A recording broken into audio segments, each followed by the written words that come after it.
உண்மையான மனிதர் என்று நான் நினைக்கக்கூடிய மேற்கோடைய எம்என் ஹரிஷ் அவர்கள் உங்களை நல்வழிப்படுத்தி இந்த பிரிட்ஜ் கோர்ஸை அழகாக தொடங்கி வைக்க இருக்கிறார். அன்னாரை நமது கல்லூரியின் சார்பாக என்னுடைய முதல் வணக்கத்தையும் என்னுடைய வரவேற்பையும் அளித்துக் கொள்கிறேன். காலையில வந்தோட நம்ம என்ன ஒரு அசம்பிளி எல்லாம் இருந்தோம். அப்படி உங்களை நல்வழிப்படுத்துவதற்காக செய்யக்கூடிய ஒரு 1 வீக் கோர்ஸ். இது யூஜிசியும் அண்ட் நம்மளோட யூனிவர்சிட்டி கம்பல்சரியா போட்டிருக்கு. நம்மளோட கல்லூரி நிர்வாகம் இதுக்கு இந்த ஒத்துழைப்பு அளித்து அவங்களோட ஆசிரியர் ஆங்கிலத்துறை பேராசிரியர்களோட துணையோட இதை வெற்றிகரமாக நடத்த வேண்டும் என்பதே எங்களுடைய நோக்கம். எல்லா நாளும் கரெக்டா 10 மணிக்கு இங்க வந்து உட்கார்ந்துருங்க. உங்களுக்கு இடையில பிரேக் விடுவாங்க. அந்த பிரேக் போயிட்டு again you have to come back and assemble here on time. போகும்போதே உங்களுக்கு மேடம் சொல்லி விடுவாங்க இந்த டைமுக்கு வரணும் அப்படி சொல்லிட்டு. அப்ப நம்ம என்ன உங்களுக்கு உங்களுக்குள்ள ஒரு மாற்றம் நடக்க போகுது. அந்த மாற்றம் எப்படிங்கிறது நம்ம எல்லாருடைய மாற்றம் மனித நேயமும் இல்ல நம்ம மனிதன் சொல்லுவது என்ன அர்த்தம் ஆட்டிடியூடோட சேர்ந்துள்ளது. அப்ப நமக்கு 2 வகையான ஆட்டிடியூட் இருக்கு. ஒன்னு இன்டெலெக்சுவல் ஆட்டிடியூட், இன்னும் பிசிக்கல் ஆட்டிடியூட். இன்டெலெக்சுவல் ஆட்டிடியூட்னு சொல்றது என்னதுக்கு நம்ம என்ன காதுல கேட்கிறோமோ நம்ம என்ன உட்கொள்றோமோ அது நம்மளோட பிரெயினுக்கு போகுது. நம்மளோட பிரெயினுக்கு போகும்போது பிரெயின் என்ன இருக்கும், இப்படி நம்ம கேட்டோமே இப்படி இருக்கணும்னு சொன்னோமே நம்ம செஞ்சுவோம் சொல்லிட்டு உங்களோட பாடியை உங்களோட பிசிக்க நீங்க அந்த பிரெயினோட கட்டளைக்கு உட்பட்டு நீங்க அதை நடைமுறைப்படுத்தும் போதுதான் என்ன இருக்கு ரெண்டுமே வருது. அப்ப எப்பவுமே நம்மளோட பிசிக்கல் ஆட்டிடியூட் சொல்றது என்ன இருக்கு depends upon the intellectual or inner attitude. அதை மாத்துங்க. நம்ம காலேஜுக்கு வந்துட்டோம், நம்ம ஒரு கல்லூரியில 3 வருஷம் படிக்க போறோம். படிக்க பிடிச்ச பிறகு நமக்கு நல்ல ஒரு டிகிரியோட பதிப்போம். திவ்யான்னு இருந்தாங்கன்னா திவ்யா பிஎஸ்சி அப்படிங்கிற ஒரு டிகிரியோட வெளிப்படும். அப்ப நம்மளே உயர்த்திக்கணும். அந்த உயர்த்தல்ங்கிறது என்னது மனதளவிலும் அறிவுலகிலும் நம்ம உடலளவிலும் எல்லாத்தையும் நமக்கு போடும். அப்ப எல்லாமே கோஆபரேட் பண்ணி உங்களை கொண்டு வர்றதுக்கு பல்வேறு டாபிக்ல நமக்கு அழகான பிரிட்ஜ் கோர்ஸ் இந்த வருடம் சூப்பரா இருக்குது. நல்ல ப்ரோக்ராம் போட்டிருக்காங்க ஆங்கிலத்துறை பேராசிரியர்கள். அவர்களுக்கு எங்களுடைய கல்லூரி சார்பாகவும் என் சார்பாகவும் நன்றி. நீங்க எல்லாரும் கரெக்டா டைம்க்கு வந்துருக்க செஞ்சிருக்காங்க. ஓகே, அப்ப இந்த இனிய நாள் அழகான ஒரு மனிதரோட அழகான அறிவோட மிகப்பெரிய எல்லாம் தெரிஞ்ச ஒரு மனிதனா நாம் மதிக்கக்கூடிய திரு மேகோடு ஹரிஷ் அவர்கள் தான் இந்த செஷன் ஒப்படைக்கிறேன். வசுதேவசுதம் தேவம் கம்சசானோரமர்தனம் தேவகீ பரமானந்தம் கிருஷ்ணம் வந்தே ஜெகத்குரும். எல்லாரும் வணக்கம் சொல்லுங்க. வணக்கம். அதான் ஃபர்ஸ்ட் ஆட்டிட்யூட். அத அங்க சொல்ற பஸ்டாண்ட் கேட்கணும். வணக்கம். நீங்க எல்லாம் நாளை collector, SP, DSP, tahsildar, village officer அப்படியெல்லாம் ஆக வேண்டியவங்க. அப்படிதான் நல்ல சவுண்ட் ஆளுமை இருக்கு. நாங்கள் பெண்களானதுனால சவுண்ட் போடக்கூடாது அப்படியெல்லாம் ஒண்ணும் நம்ம பாரத தேசத்துல தடைகள் எதுவும் இருந்தது கிடையாது. பெண்களுக்கு அழகு ஆபரணங்கள் அப்படின்னு 4 சொல்லுவாங்க. யாருக்காவது தெரியுமா? இந்த 4 தான் பெண்களுக்கு ஆபரணங்கள் அப்படின்னு சொல்லுவாங்க. முன்னோக்க தெரியுமா? யாருக்காவது தெரியுமா? நான் ஆரம்பிக்கும் போது அப்படின்னு சொல்றேன். அச்சம், நாணம், மடம், பயப்பு. இது 4 தான் இருக்குது பெண்களுடைய ஆபரணங்கள். அதாவது கம்மல், மாலை, வளை, மோதிரம் மாதிரி பெண்கள் அணிய வேண்டிய ஆடைகள், அந்த ஆபரணங்கள். இது அச்சம், நாணம், மடம், பயப்பு அப்படின்னு சொன்னாங்க இல்லையா? சரியா? அது அச்சம் தேவையா நமக்கு? பாரதியார் என்ன பாடியிருக்காரு? அச்சமில்லை, அச்சமில்லை, அச்சம் என்பதில்லையே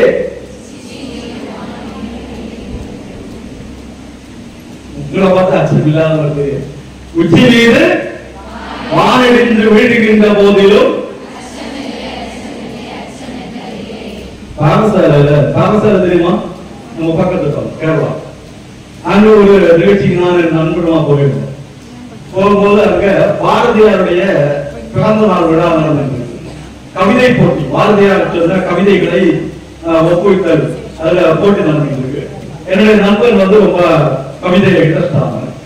இவன் அங்க போய் அந்த போட்டியில அவன் ஒரு கவிதை சொன்னான். என்ன கவிதை? இந்த கவிதை தான் சொன்னான். அச்சமில்லை அச்சமில்லை அச்சம் என்பதில்லையே கவிதை சொன்னான். கவிதை கேட்ட எனக்கும் சொன்ன அவனுக்கும் நல்லா தெரியும் அவனுக்கு பரிசு கிடைக்காது. ஏன்னா அவ்வளவு அழகா இருந்தது. அங்க வந்து பிரசன்ட் பண்ணான். ஆனா லாஸ்ட்ல பிரைஸ் யாருக்கு கிடைச்சது?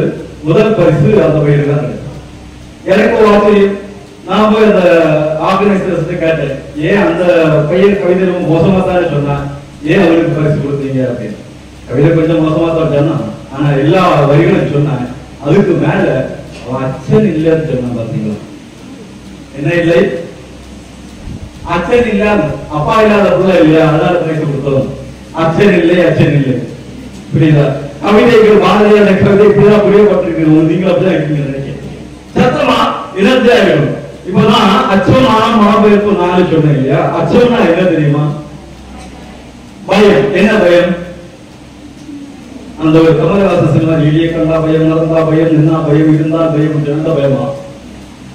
நைட்டு 7 மணி தான் வெளியே இறங்குறதுக்கு பயம், இருட்டான ரூமுக்குள்ள போவதுக்கு பயம். இந்த பயமா பயம்? இந்த பயம் பயம் கிடையாது. இந்த பயத்தை பெண்களுமே நமது நாடு ஏற்றி வைக்கவில்லை. இந்த பயத்தோடு வாடுங்கள் நம்முடைய தேசம், நம்முடைய கலாச்சாரம் பெண்களுக்கு சொல்லவில்லை.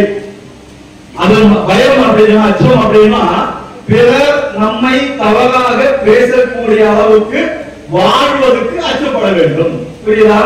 அடுத்தவர்கள் இது யாரு, இந்த பொண்ணு யாரு, இது யாருக்கு மகள் அப்படின்னு கேட்கக்கூடிய அளவுக்கு வாழாமல் நல்லவர்களாக வாழணும். அப்படி வாழக்கூடிய அப்படி அவர்கள் இழிவு பேசக்கூடியதுக்கு பயப்பட வேண்டும். அதுதான் அச்சம். அல்லாம எளிய கண்டாலும் பாச்சா கண்டாலும் பள்ளி கண்டாலும் பயப்படுவதுக்கு அல்ல அச்சம். நாணம் என்னது? இப்படி காந்தி கொண்டு சினிமாவில் காட்டுவாங்களே, அதான் நாணம். இப்ப வந்து ஒரு விஷயம், ஒரு பாட்டு பாடுங்க வந்து இப்படி இருக்கிறதா நாணம்? இந்த நாணம் இல்லை. நாணம் என்பது தைரியமாக இருக்க வேண்டும். ஆனால் அதே முதலில் சொன்ன அதே விஷயம்தான், பெரியவர்கள் நம்மை தவறாக சொல்லக்கூடிய விஷயங்களை செய்வதற்கு நாணப்படுதல், அதுதான் நாணம். மடம் என்றால், மடம் என்ன? மடம் என்றால் என்ன? அறிவில்லை, அறிவில்லை, அறிவீனம். நாம மடமாக இருக்கணும், அறிவில்லாம இருக்கணும் அப்படின்னு சொல்லியிருக்கு. அறிவில்லாம இருக்கணும், படிக்காம இருக்கணும்னு இல்ல. ஏடா வேத காலத்துல இருந்து காக்கி, மைத்ரேயி, அப்படி உபயபாரதி, இப்படி நிறைய பேர் இருக்காங்க. மந்திரங்கள் எழுதின, வேதத்துல வேத மந்திரங்கள் எழுதினவங்க நிறைய பெண்கள் இருக்காங்க. அழகோடதான் இருந்தாங்க, மடமை இல்லை. ஆனா அதே சாஸ்திரம் நமக்கு மடத்தை சொல்லி தருகின்றது. மடமையாக இருக்கிறது சொல்லுதுன்னா, இப்ப மேடம் ஒரு பாடம் எடுத்துட்டு இருக்காங்க. அந்த பாடத்துல அவங்க சொல்லக்கூடிய விஷயம் தவறாக இருக்கு, தப்பு, நமக்கு தெரியாது, தவறு. நாம அந்த இடத்துல அவனை எழுதி அப்படி இல்லை இப்படி சொன்னாச்சுன்னா என்ன வரும்? மனித இயல்பு கோபம் வருமா வராதா? வரும். ஆனா அதே இடத்துல நாம மடமாக எனக்கு தெரியாத மாதிரி இருந்துட்டு தனியாக அவங்ககிட்ட போய், மேடம் நீ எட்டுனா பாருங்க, இப்படி செஞ்சிருந்தா நல்லா இருந்திருக்குமே அப்படின்னு சொன்னீங்கன்னா மேடத்துக்கு உங்க வேலை என்ன வரும்? வீட்டுல அப்படிதான்.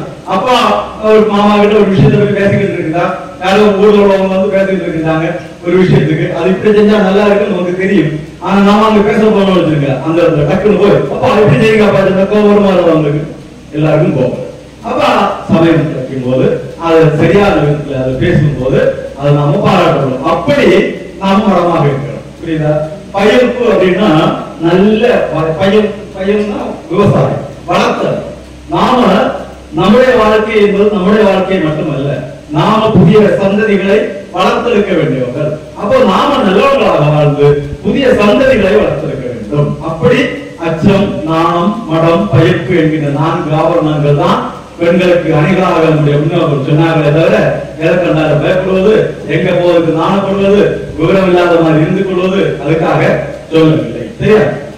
அப்போ இதை ஏன் முதல்ல சொன்னேன்னா, மேடம் சொன்ன அதே விஷயம் தான்.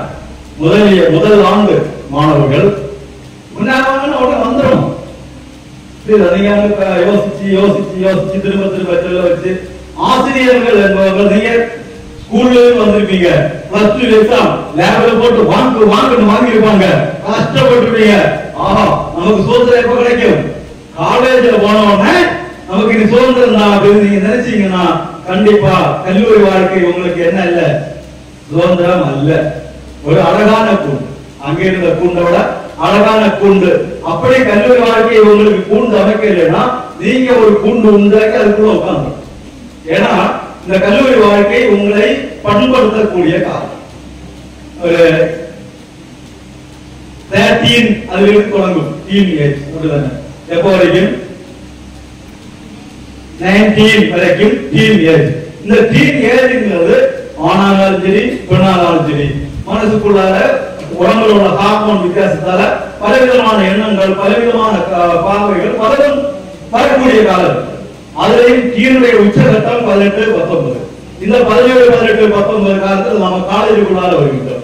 காலேஜுக்குள்ளார வரும்பொழுது இந்த அடக்க முறையாக அடக்கப்பட்டால் தான் நாம நல்லாக இருக்க முடியும். கல்லூரியில முதல் ஆண்டிலே வந்து படித்துக் கொண்டிருக்கும் போதே எனக்கு கல்யாணம் அப்படி லெட்டர் வந்தாங்கன்னா ஏன் படிப்பு ஒரு டிகிரியாவது வாங்காம கல்யாணம் பண்ண விட இப்ப அரசாங்கம் சட்டம் கொண்டு வந்தாச்சு. 21 வயசு தான் எதுக்கு திருமணத்துக்கான குறைந்தபட்ச வயது அப்படின்னு சட்டம் கொண்டு வந்தாச்சு. ஆனால் நாம இருக்கணும் நம்முடைய கல்யாணத்தை பற்றி சிந்திப்பதற்கோ நம்முடைய குடும்ப வாழ்க்கையை பற்றி சிந்திப்பதற்கான காலம் அல்ல கல்லூரி படிப்பு.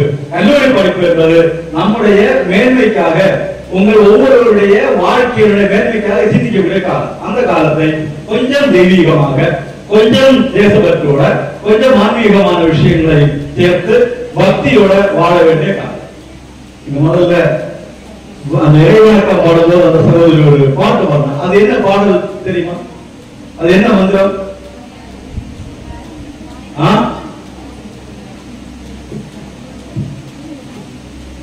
என்ன மந்திரம்? ஒரு எழுப்பி சொல்லுங்க. என்ன மந்திரம்? எழுந்து சொல்லுங்க. எழுந்து சொல்லணும். மாற்றம் பார்க்கக்கூடாது. நம்ம தான் காயத்ரி மந்திரம்.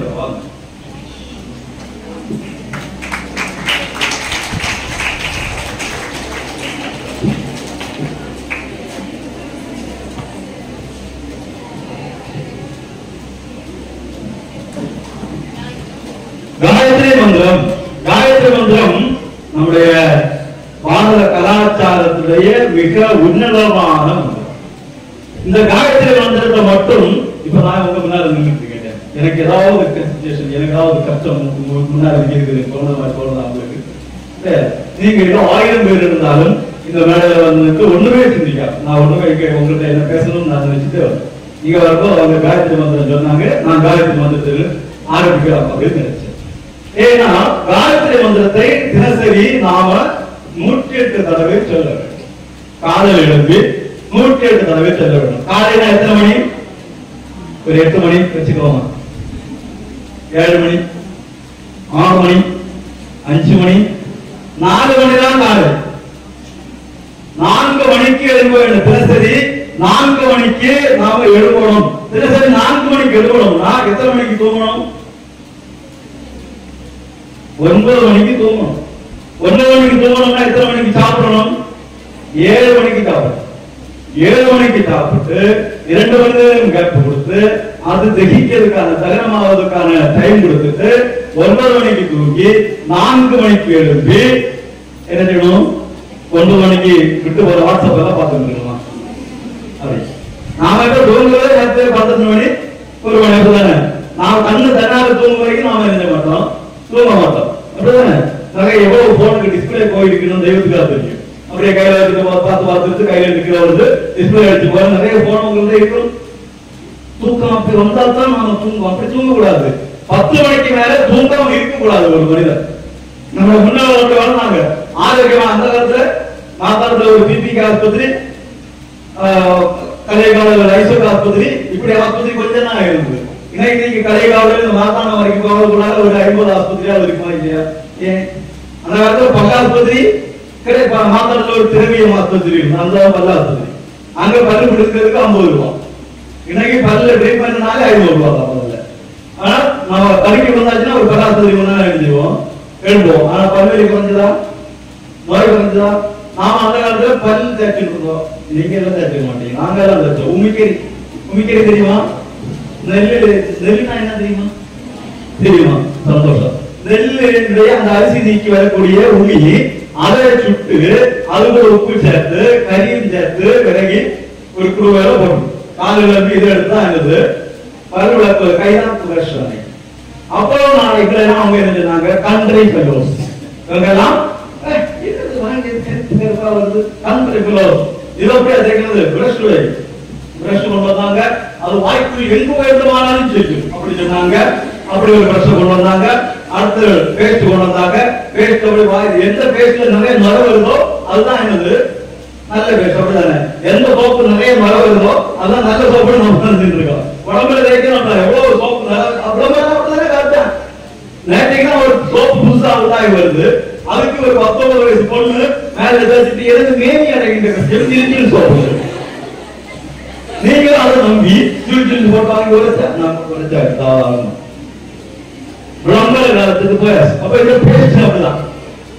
இந்த பேஸ்ட் தேய்கள் இப்படி கறி தேய்ச்சாடுங்கள், கரியெல்லாம் தேய்ச்சா பல்லு ஊனெல்லாம் இனாமல் எல்லாம் போயிடும் அப்படின்னு சொன்னவங்க இப்போ பள்ளிக்கூட விளம்பரம் பார்த்தேன்.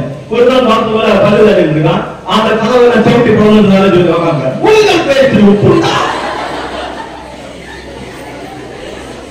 உங்கள் பேஸ்ட் கரியும் தான். பரவாயில்ல, இதுதானே நாங்க உமிக்கிறீங்க உப்புமா தேய்ச்சிட்டு இருந்தோம்.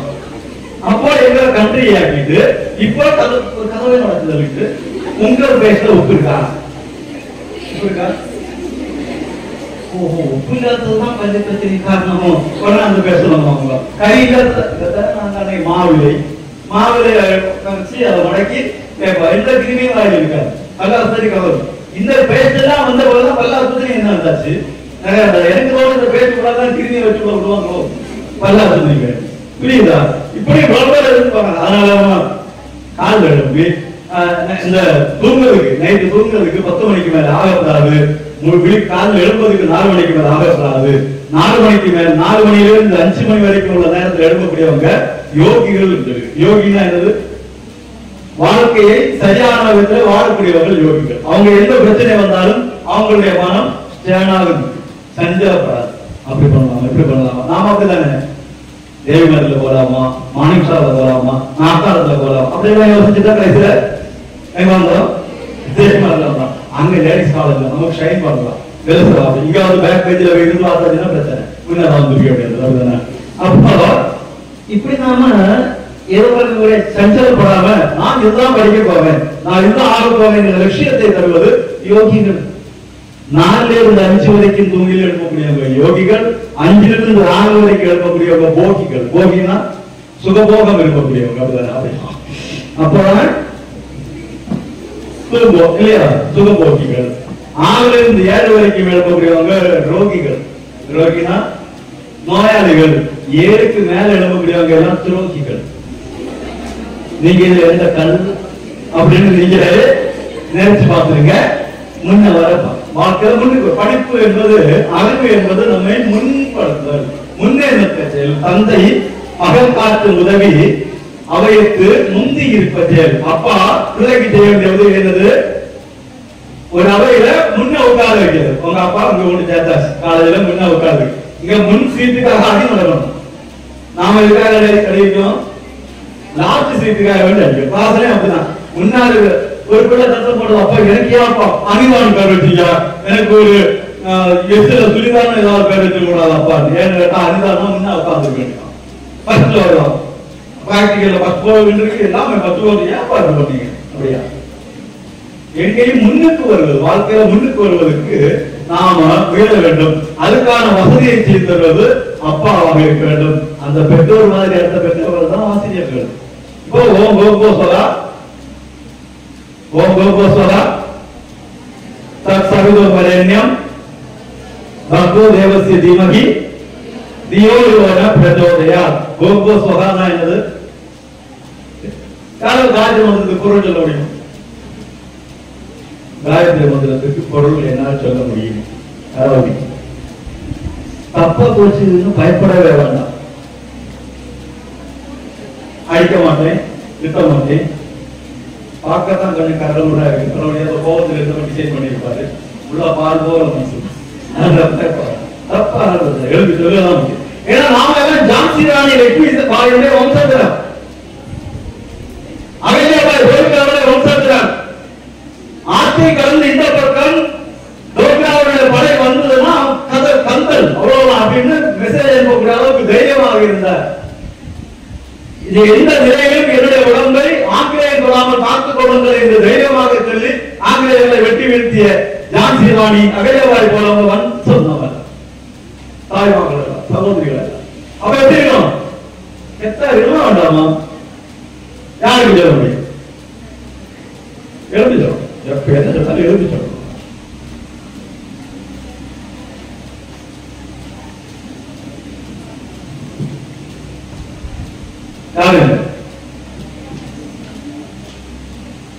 சமய வகுப்பு கேரளா மாநில துணை அமைப்பாளர் அப்படின்னு சொன்னாங்க. என்ன இந்த சமய வகுப்பு பற்றி கேள்விப்பட்டிருக்கீங்களா?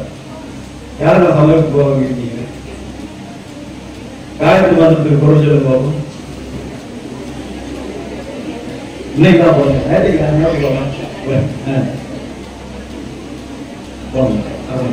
தெத்தி போவோம், தெத்தி போவோம் வேறு அப்படிங்களா?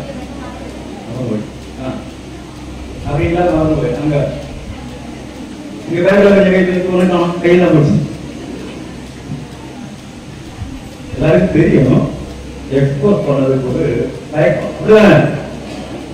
பூலோகத்திலும் புகலோகத்திலும் பாதாள லோகத்திலும் 3 உலகங்கள் உண்டு. நமக்கு மேல ஒரு உலகம், நாம இருக்கக்கூடிய ஒரு உலகம், பாதாள உலகம். இது உண்டா சார்? இந்த ராக்கெட் எல்லாம் போகும்போது உடையாதா சார்? இந்த மேலுலகம், கீழுலகம், நடுவுலகம் எல்லாம் நாம தான். இதுக்கு மேல மேலுலகம், இதுவரைக்கும் நடுவுலகம், இதுக்கு கீழே பாதாள உலகம் இப்படின்னு சாஸ்திரம் சொல்லி இருக்கு. இதுக்கு மேலதான் அறிவு, எனர்ஜி, ஞானம் எல்லாம் இருக்குது. மூளை எங்கெல்லாம் இருக்குது, அதை யூஸ் பண்ணாச்சுன்னா ஞானம் வரும். அப்படி உள்ள இடம் இங்க இருக்கப்போ மேலுள்ள பூர்வகமானாலும் பூர்வகமானாலும் பாதாள உலகமானாலும் எந்த உலகத்திலும் எந்த பிரகாசம், ஒளி, ஒளி என்ன தெரியும் இல்லையா? வெளிச்சம் நம்முடைய அகவை தூண்டுகின்றதோ அந்த ஒளிக்கு வணக்கம். இதுதான் ஒளியை வணங்குகிறவர்கள் நம்முடைய பாரதம் சனாதன தர்மம். சனாதன தர்மம் ஒளியை வணங்க சொன்னது, பிரகாசத்தை வணங்க சொன்னது. உண்மையிலே உள்ளது இருட்டா வெளிச்சமா? உண்மையிலே உள்ளது இருந்தா வெளிச்சமா?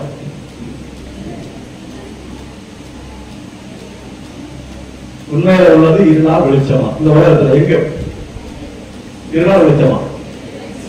வெளிச்சம் இல்ல. சுவிட்ச் ஆஃப் பண்ணாதான் என்ன வருது? இருள் வருகின்றது இல்ல. சூரியன் மறைஞ்சாதான் இருள் வருகின்றது. அப்போ உண்மையில உள்ளது வெளிச்சம் தான் இல்ல. சுவிட்ச் ஆஃப் பண்ணா என்ன இருக்கு? சுவிட்ச் ஆஃப் பண்ணா என்ன வருது? இருட்டு வருகின்றது. அப்ப சுவிட்சும் பல்பும் இல்லைனாலும் அங்க என்ன இருக்குது? அப்ப உண்மையில உள்ளது என்னது? உண்மையில உள்ளது என்னதுதான்? இருட்டுதான்.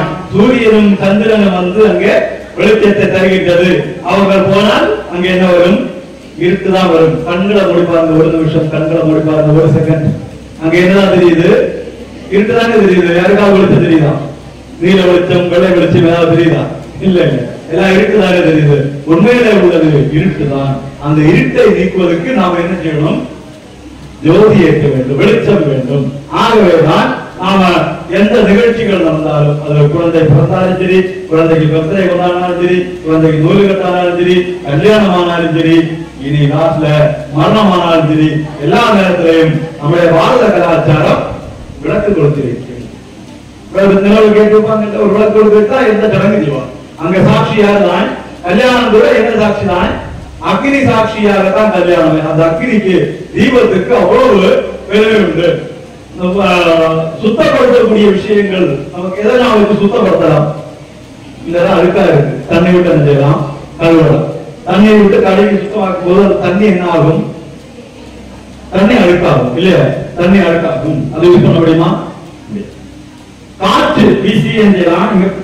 பொடிய காற்று வீசி என்ன செய்யலாம்? சுத்தம் பண்ணலாம். காற்று என்னவா மாறும்? அசுத்தமா மாறும். குப்பை விளக்கு தீ வச்சு என்ன செய்யலாம்? சுத்தம் செய்யலாம். தீ குப்பையாகுமா? தீ அசுத்தமாகுமா?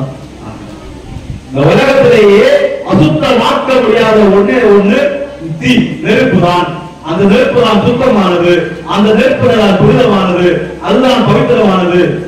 அதனாலதான் அறிவுக்கு ஞான தீ என்று சொன்னார். ஞானம் அறிவு தீ, அது கொழுந்து விட்டு எரிவ, அறிவு தாகம் கொழுந்து விட்டு எரிவ வேண்டும். உங்களுக்கு எல்லாம் பிளஸ் டூ படிப்பு முடிச்சதுன்னு இல்லை, இதுதான் நம்முடைய படிப்பை என்ன செய்யுது, சரியாக ஆரம்பிக்குது. அறிவு தீ கொழுந்து விட்டு எரிவ வேண்டும். தீ அப்படின்னு தீ பிரகாசம். தீயை எப்படி எங்காவது தலைகளை பிடிக்க முடியுமா? ஒரு விளக்கு கொடுத்து தலைகளா பிடிக்க முடியுமா? தீய தலைகளா பெரிய வைக்க முடியுமா? முடியவே முடியாது. நம்ம எப்படி பிடிச்சாலும் தீ எங்கதான் எரியும் வேண்டாம். அதுதான் நம்முடைய அறிவு மேல் நோக்கி தான் பிரகாசித்துக் கொண்டிருக்கணும். மேல் நோக்கி பிரகாசிக்கக்கூடிய அறிவு இதிலிருந்து இந்த ஜங்ஷன், இதுதான் ஜங்ஷன், ஒரு சர்மம் சொல்லுவாங்க, இதுல ஒரு எலும்பு இருக்கு. இந்த எலும்பு இருந்து மேல நம்முடைய அறிவு மேல் நோக்கி இருக்க வேண்டும். கீழ் நோக்கி இருந்தாச்சுன்னா தவறான வழிக்கு நம்முடைய அறிவு நம்மை வழிநடத்தும். நம்முடைய அறிவு மேல் நோக்கி இருக்க வேண்டும். அதனாலதான் தீயை உதாரணமாக சொன்னாங்க. தீ மேல் நோக்கி இருப்பது போல நம்முடைய ஞானம் மேல் நோக்கி இருக்க வேண்டும். அப்ப ஒரு நம்ம எல்லாம் கொண்டாடுவோம், பிறந்த நாள் கொண்டாடுவோம். கொண்டாடுறீங்களா? எத்தனை பேர் கொண்டாடுறீங்க பிறந்த நாள்? எல்லாரும் கொண்டாடுவோம். எப்படி கொண்டாடுவீங்க? சத்திய வைக்கும். அது மும்பை சத்தியக்கு மும்பை ஒரு வரைஞ்சி கோவில் போவோம். ஓகே, அது கிடையாது. கோவில் போயிட்டு வீட்டுக்கு வந்துட்டு நல்ல ஓகே, நீங்க கேக் வெட்டுவோம். ஒரு கேக் வாங்குவோம். பேக்கரியில் போய் ஒரு கேக் வாங்குவோம். எத்தனை ரூபாய்க்கு? 1000, 2000, 5000 ரூபாய் கேக். அதுல ஒரு விஷத்தை வச்சு பேர் எழுதுவோம் இல்லையா? அது பெரிய விஷயம் தெரியுமா? அந்த விஷயத்தை வச்சு நம்ம பேர் எழுதுவோம். அழகா நம்ம பேர் அஞ்சனா. அழகா அஞ்சனா. அஞ்சனா இருக்கீங்களா? இல்ல இல்ல, அஞ்சனான்னு பேர் எடுத்துட்டேன். வச்சு வீட்டுல வாங்கி வச்சாச்சு. சொந்தக்காரங்க எல்லாம் வந்தாச்சு. எல்லாரும் சேர்ந்து சொல்லுவாங்க, உனக்கு எத்தனாவது பர்த்டே? 18வது பர்த்டே. அப்போ எத்தனை மெழுகுதிரி வைக்கணும்? 18 மெழுகுதிரி கொளுத்தி வைக்கணும். இல்லைன்னா இப்ப ஈஸி 1/8 நிலைக்கும் வாங்கி வச்சுட்டு அதை நம்ம என்ன செய்யணும்? ஊதி என்ன செய்யணும்?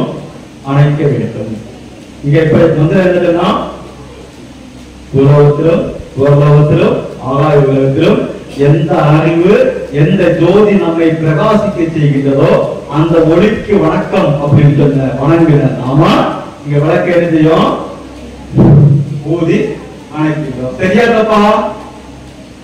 பழைய உணவுகள் விளக்கு வீட்டுல எரிஞ்சிட்டு இருக்கிற விளக்கு அணைக்கிறதுக்கே இல்ல சுவிட்ச் போட்ட போதும். ஆனாலும் அப்படி வந்ததுனாலதான் எல்லாமே தலை தெரிஞ்சு போச்சு.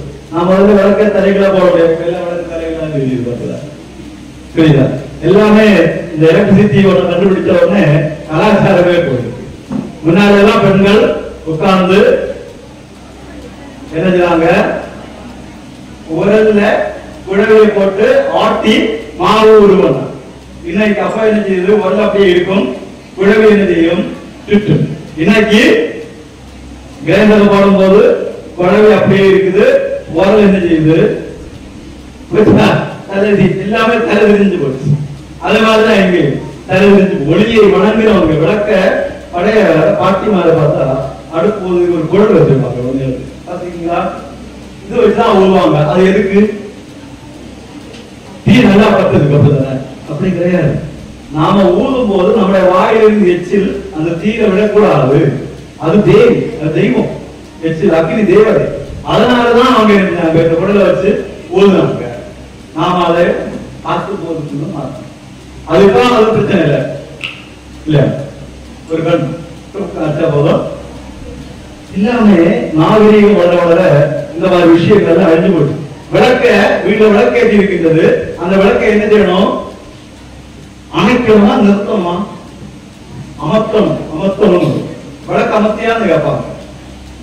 விளக்க நிறுத்தணும். நிறுத்துதெல்லாம் என்னது? நிக்க வைக்கணும். அப்படியா? பூ எடுத்து அந்த விளக்கு மேல அப்படி வைப்பாங்க. விளக்கு தானால என்ன செய்யும்? அணையும். எதுக்காக? இப்ப இருந்து போ, மறுபடியும் நாளை உடனே என்ன செய்வேன்? ஏற்றுவேன். நீ இதோட முடிஞ்சு போகல. இப்படி சிலவங்க இப்படி நடப்பாங்க. சிலவங்க முக்கி கொள்வாங்க. இழுத்தவர் அங்க எண்ணெய்க்குள்ள போடுறவங்க முங்கி சாடும்.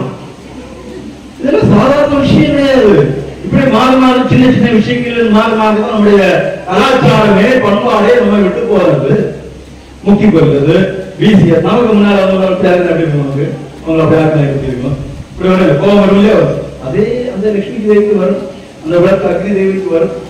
அது நம்மை கெடுக்கும், நம்முடைய வாழ்க்கையை கெடுக்கும். அது எப்படி சாப்பிடுக்கும், ஒரு பிரச்சனையும் இல்லையே அப்படின்னாலும் நம்ம நம்பலாம். தர்மத்துக்கு விரோதமாக நாம எதை செய்தாலும் தர்மம் அதை கவனித்துக் கொண்டிருக்கும். அதனுடைய பின்விளைவை நாம கண்டிப்பாக அனுபவித்துத்தான் ஆக வேண்டும். எந்த சந்தேகமும் கிடையாது. நாங்க நிறைய எக்ஸாம்பிள் பார்த்தோம் வாழ்க்கையில. நிறைய பேஷண்டாக வரக்கூடியவங்களும் சரி, கவுன்சிலிங்காக வர வேண்டியவங்களும் சரி, அவங்கள்ட்ட பேசும்போது அவங்களுடைய பிரச்சனைக்கு என்ன காரணம் அப்படி தரும்போது நாம கேட்டு கேட்கும்போது இந்த மாதிரி ஏதாவது பிரச்சனை அவங்க வாழ்க்கையில இருக்கும். அதனால நமக்கு நம்முடைய வாழ்க்கையில அப்படி வரக்கூடாதுங்கிறதுக்காக நான் இங்க வந்து உங்களுக்கு சொல்லிக் கொண்டிருக்கிறேன். சனாதன தர்மம் தீபத்தை ஜோதியை இறைவனாக வணங்கும் போது 18 வயசு பர்த்டேக்கு கேட்க ஊதி அந்த விளக்கு ஊதி அரைக்கணுமா வேணுமா? 18 அப்படி உள்ள மெழுகுதிவை 19வது மெழுகுதிவை அதை என்ன செய்யும்? அதை அப்பா அம்மா ஏற்ற வைங்க, மீதிய பிள்ளைய வச்சு புதிய விளக்கை ஏற்ற வைங்க. ஏன்னா அவங்களுக்கு புதிய ஒரு வாழ்க்கை, புதிய ஒரு ஆண்டு வரப்போகின்றது. அது ஒளிமயமாக இருக்க வேண்டும். அந்த குழந்தைய விட அந்த விளக்கை ஏற்ற வைங்க. ஏற்ற வச்சுட்டு அடுத்ததான் பெரிய ஒரு ஆபரேஷன் நடக்கும். இப்படி ஒரு கத்தி எடுத்து கையில கொடுத்து வெட்டு இங்க இருந்து உருவிட்டு, இங்க இருந்து உருவிட்டு, இங்க இருந்து உருவிட்டு, இங்க இந்த பேர் சொன்னேன் அஞ்சனா. அஞ்சனாவில ஏ வெட்டி அப்பா, ஏ அப்பா தின்னு, ஏ அம்மா தின்னு, ஏ பாட்டி தின்னு, உடனே அப்பா அடுத்த ஏழை எடுத்து மகள் கூட்டி இப்பதான் ஒரு அண்ணன் வருவான். இவ்வளவு ஒரு துப்பாக்கி டுப்பு ரெண்டு அப்படியே சிக்கனா பறந்து இதுக்கு மேல எல்லாம் விடும். இன்னொரு மாமலை மாங்க டுப்புக்கு அடிச்சு விடுவான். என்னது அந்த பேஸ்ட் ஒரு பசை அதுவும் வந்து இருக்க மேல இதெல்லாம் சேர்த்து வாதி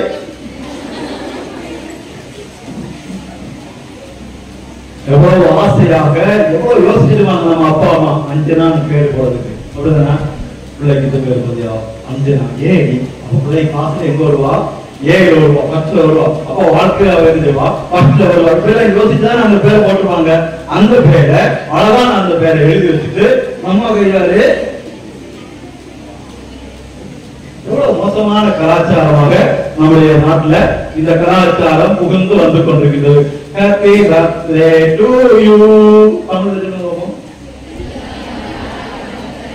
என்ன பேசுறது? இனிய பிறந்த நாள் உனக்கு, அவ்வளவுதானே. இதுல என்ன வாழ்த்து இருக்கு? இனிய பிறந்த நாள் உனக்கு வாழ்த்தம். வாழ்த்தணும். 100 ஆண்டு காலம் நல்ல வாழ்க்கையோட, நல்ல படிப்பு, நல்ல வாழ்க்கை, நல்ல அறிவோட வாழணும்னு வாழ்த்தணும். அதுக்கு பாட்டு முடியும். பிறந்த நாளில் வாழ்த்து பார்த்து பிறந்த நாளில் வாழ்த்துகிறோம் அப்படின்னு வாழ்த்து பாடம் பிள்ளை. சும்மா இங்கிலீஷ் எல்லாம் அப்படி ஷார்ட் ஃபார்ம்ல நிறைய பேர் ஷார்ட் ஃபார்ம்ல போயிடும்.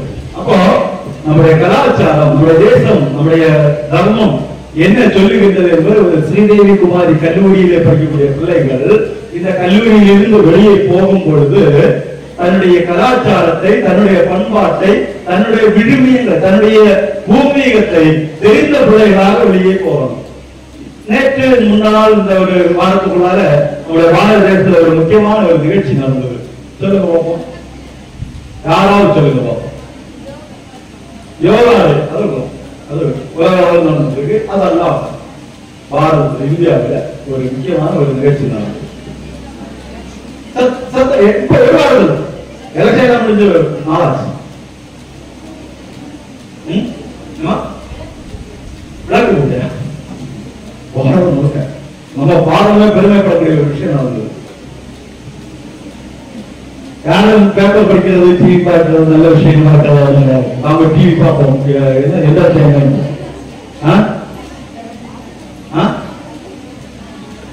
யாராவது சொல்ல மாட்டீங்களா?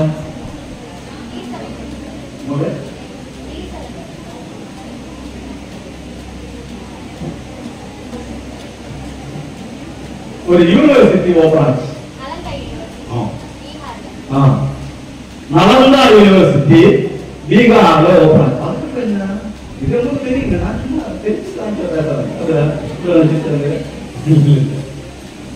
நலந்தா யூனிவர்சிட்டி என்ன விசேஷம்? அதுல நான் நாம பெருமைப்படக்கூடிய ஒரு விஷயம் நடந்திருக்குதுன்னா சொல்றதுக்கு காரணம் என்ன இருக்கு? நலந்தா யூனிவர்சிட்டியில என்ன விசேஷம்?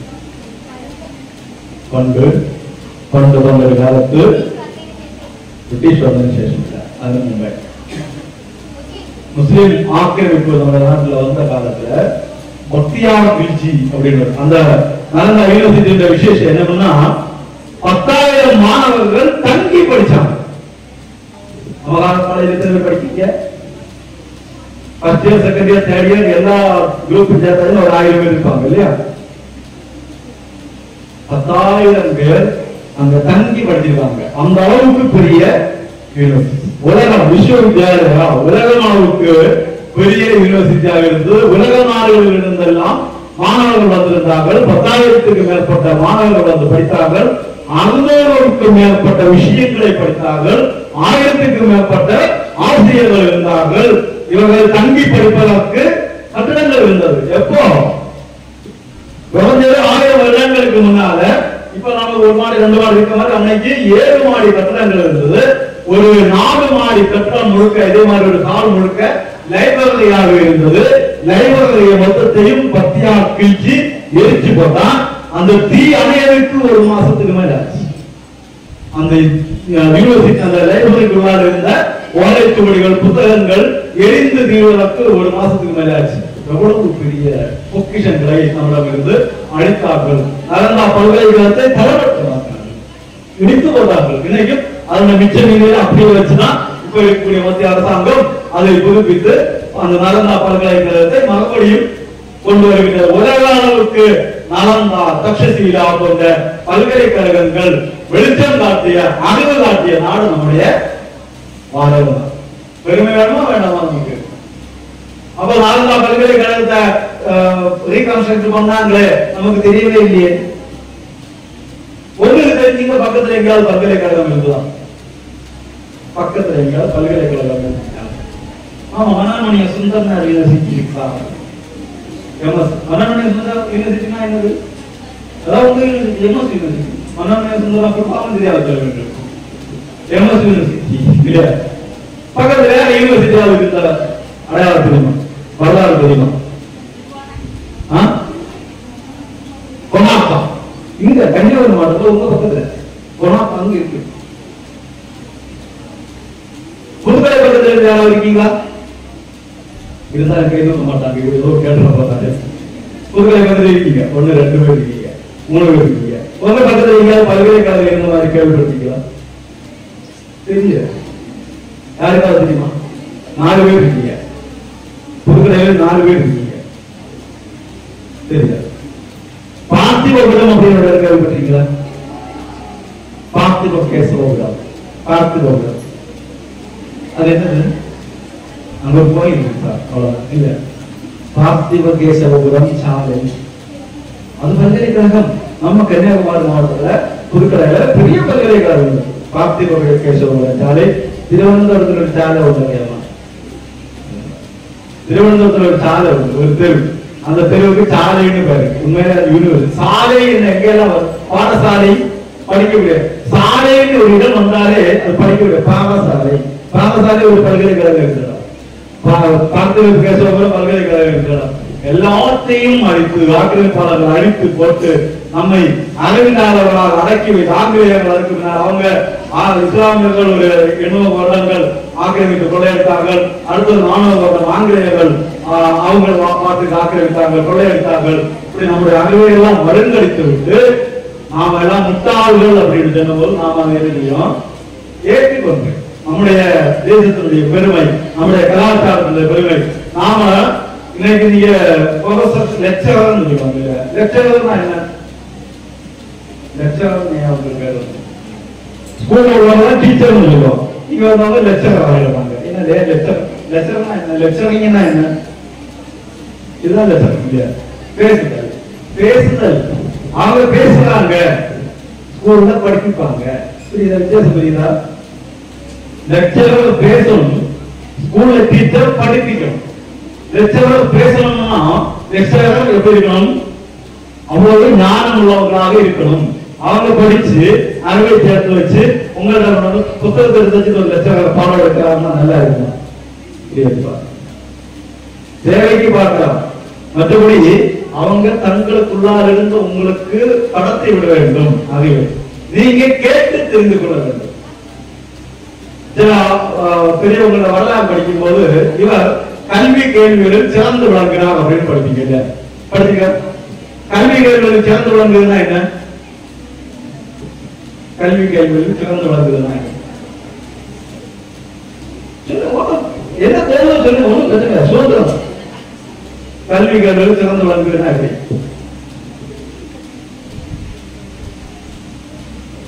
கேள்வி என்ன? கல்வினா கல்வினா படிப்பு, கேள்வினா நீங்க இத்தனை நேரம் நான் பேசுறேன், நீங்க என்ன கேட்டீங்க? என்கிட்ட ஏதாவது சந்தேகம் கேட்டீங்களா? ஏதாவது கொஸ்டின் பண்ணீங்களா? கேட்டல், கேட்டு படித்தல், அதுதான் கேள்வி. படிக்கிறது சும்மா புக் படிக்கிறது மட்டும் இல்ல, கேட்டு அறிவை வளப்படுத்துதல், கேட்டு அறிவு. இந்த ரெண்டு ஞானமும் நமக்கு வேணும். எல்லாரும் கொஞ்சம் கஷ்டமா இருக்கா? நமக்கு ஒரு விளையாட்டு வருமா? நான் சொல்லுறது நீங்க அப்படியே திரும்ப சொல்லணும். நீங்க ஃப்ரெஷ்ஷா இருக்கணும், யாரும் கவனமா இருக்கணும். ஒரு ஊர்ல ஒரு ஊர்ல ஒரு ராஜா இருந்தாரு. ஒரு ஊர்ல ஒரு ராஜா இருந்தாரு. அந்த ராஜாவுக்கு ஒரு மனைவி, அந்த ராஜாவுக்கு ஒரு மனைவி, அந்த ராஜாவுக்கு 2 பிள்ளைங்க, அந்த ராஜாவுக்கு 2 பிள்ளைங்க. அந்த ராஜாவுக்கு எத்தனை பிள்ளைங்க? நான் என்ன சொன்னேன்? நான் சொல்லல, கேட்டு சொல்லணும் தான் சொன்னேன். பதில் சொல்லல. ராஜாவுக்கு எத்தனை பிள்ளைங்க? நீங்க என்ன சொல்லணும்? 2 பிள்ளைங்க. கஷ்டமா அப்படி சொல்லக்கூடாது. கொஞ்சம் கௌரவமா பேசி சொல்லவும் அதை கேட்டு கௌரவம். அப்போ நம்முடைய கோயில்கள், கோயிலுக்கு போயிருக்க, கோயிலுக்கு போயிருக்கீங்க? கோயில் எதுக்காக கோயில்கள்? கோயில் சொன்ன இந்து கோயில் மட்டும்தான் கோயில், சக்தி கோயில் அப்படி ஒன்றும் இல்லை. எல்லாம் எங்கெல்லாம் கடவுள் வணக்கம் உண்டோ அதெல்லாம் என்னதான் கோயில் தான். அங்க போயிருக்கீங்க? கோயிலுக்கு போயிருக்கீங்க. கோயிலுக்கு போயிருக்கீங்களா? போகணும்ல. எதுக்காக கோயிலுக்கு போகணும்?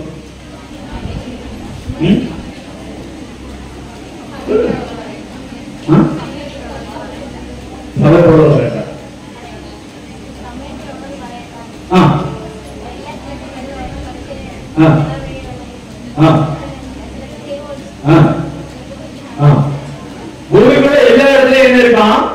தண்ணி இருக்கு. எல்லா இடத்துலயும் தண்ணி இருக்கு. இங்க இருந்து தண்ணி எடுக்க முடியுமா? முடியாது. கிணறு வழியா தான் என்ன செய்ய முடியும்? தண்ணி எடுக்க முடியும். அதனால கோயில். ஓகே, அங்க இருந்து போகணும். கடவுள் உண்டா? உண்டு. கொஞ்சம் பேர் தான் சொல்லிடுவாங்க, கொஞ்சம் பேருக்கு சந்தேகம். கடவுள் உண்டா? எதற்காக நம்புவீங்க? எந்த கஷ்டம், எந்த சிக்கல், எந்த நம்பிக்கை இல்லையா? கடவுள் நம்பிக்கை. எந்த பிரச்சனை வந்தாலும் கடவுள் நம்மை காப்பாற்றுவார். நம்மளுடைய நம்பிக்கைதான் கேட்பாங்க. கடவுள் காப்பாற்ற மாட்டாரா? பின்ன சத்து போட்டீங்க ஓகே. அப்ப எல்லாருக்கும் நம்பிக்கை இருக்கு. கடவுள் எங்க இருக்குதா? எல்லா இடத்துலயும் இருக்கா? கடவுள் எல்லாம் அங்க இங்க அங்க தூணல் துரும்புல எல்லாத்துலயும் என்ன செய்யுதா? உங்களுக்கு மட்டும் நல்லா சேவை கொடுக்காருங்க, கடவுள் மட்டும் தூணல் துரும்புல எல்லாம் கொண்டு வைப்பீங்க. அப்படின்னு கடவுள் தூண்லையும் துரும்புலையும் இருக்குதா? கல்லிலும் முள்ளையும் பாட்டு வேற இருக்கிற கல்லிலும் முள்ளிலும் தூணிலும் துரும்பிலும் தெய்வ விதிக்கும். கடவுள் எங்க இருக்குதா? இங்க வெளிச்சம் இருக்குதா? வெளிச்சம் எங்க இருக்குது? இங்க எல்லாம் வெளிச்சம் இருக்குதா? இந்த லைட்டா பாக்குற வெளிச்சம் இருக்குமா? இல்ல. அப்ப வெளிச்சம் எங்க இருக்குது? வெளிச்சம் எங்க இருக்குது? லைட் இருக்குது இல்லையா? அப்ப தெய்வம் எங்க இருக்குதா? லைட் இருக்குது. புரியுதா? இங்க லைட், இந்த லைட்டுக்குள்ளால வெளிச்சம் இருந்தா தான் இங்க எல்லாம் என்ன செய்ய முடியும்? வெளிச்சமாக இருக்க முடியும். அதே மாதிரி நமக்குள்ளால கடவுள் இருந்தால்தான் நான் இங்க நிற்கும் போது என்ன பண்ணா இருக்கக்கூடிய எல்லாம் லட்சுமி, சரஸ்வதி, வாகவதி, பத்ரகாளி, நீதி அப்படின்னு நினைக்க முடியும், காண முடியும். நமக்குள்ளால என்ன இருந்தா? கடவுள் இருந்தால். நமக்குள்ளால கடவுள் இல்லைன்னா கூட யாரையும் நம்மளால எழுத முடியாது. நேசிக்க முடியாது. எல்லோரிடம் அன்பு செய்ய கடவுள் என்பது என்னதான் அன்பே சிவம் அப்படின்னு சொல்லியிருக்கார். God is love அப்படின்னு. அன்புதான் சிவம், அன்புதான் அன்புதான் கடவுள்.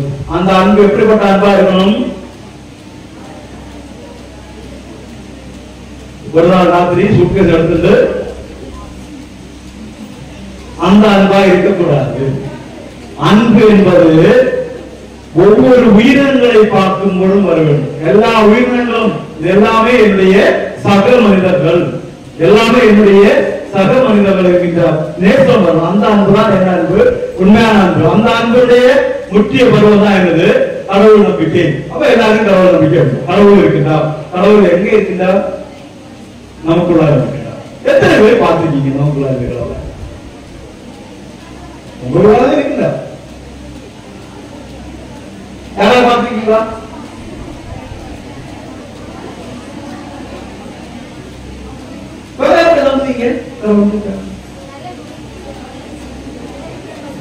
நல்ல விஷயம் பண்ணுவோம் கடவுள் வருவார். கெட்ட விஷயம் நம்மளால நல்ல விஷயம் பண்ணிவிட்டோம். அப்ப நம்ம முட்டாய் வாங்கி தருவா. ஓகே, நாம நல்ல விஷயம் பண்ணும்போது கடவுள் ஆகிட்டோம், கெட்ட விஷயம் பண்ணும்போது அசுரன் ஆகிட்டோம். அசுரன் கடவுள் எங்கதான் இருக்காங்க? நமக்குள்ளதான் இருக்காங்க. காலையில நமக்கு சொல்லிதாக அக்கா பொண்ணு எடுத்து போட்டு போனாலும் வச்சிருக்காரு. சாயங்காலம் என்ன ஆகும்? அப்ப ராட்சசன் எங்க இருக்காங்க? நீங்க நான் போடாது இருந்துச்சு, ஆனா உடம்பு சூப்பரா இருக்கு. அப்படி சொன்னாச்சுன்னா நமக்குள்ள யார் இருக்கு? புரியுதா? எப்படி இருக்கணும்? இப்படி இருக்கணும், அப்படி இருக்கணுமா? ஆனா எப்படி இருக்கும் தெரிஞ்சிருந்தா எங்களுக்கு. சரி நாம அதை சரி பண்ணுவோம். எல்லாருக்கும் அன்பாக இருக்கும். அதை படிக்கிறதுக்காக தான் கோயில், ஒரு இந்து கோயிலுக்குள்ள போகின்றோம். இந்த கோயிலுக்குள்ளால உள்ள யாரு போகும்போது அந்த ஊர ஒரு இருட்டு ஹோமுக்குள்ளால கடவுள் வச்சிருக்காங்க. அவங்க அங்கே இருந்து நினைச்சாங்க வெளிச்சம் கொளுத்தி காட்டி தாங்க. நாம அதை பார்த்து கும்பிடுகின்றோம். அங்க பார்த்தாலும் நம்மள மாதிரிதான் அங்கே என்ன இருக்கு?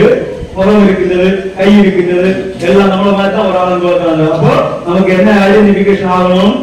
நம்ம தான் யாரு? நம்ம தான்.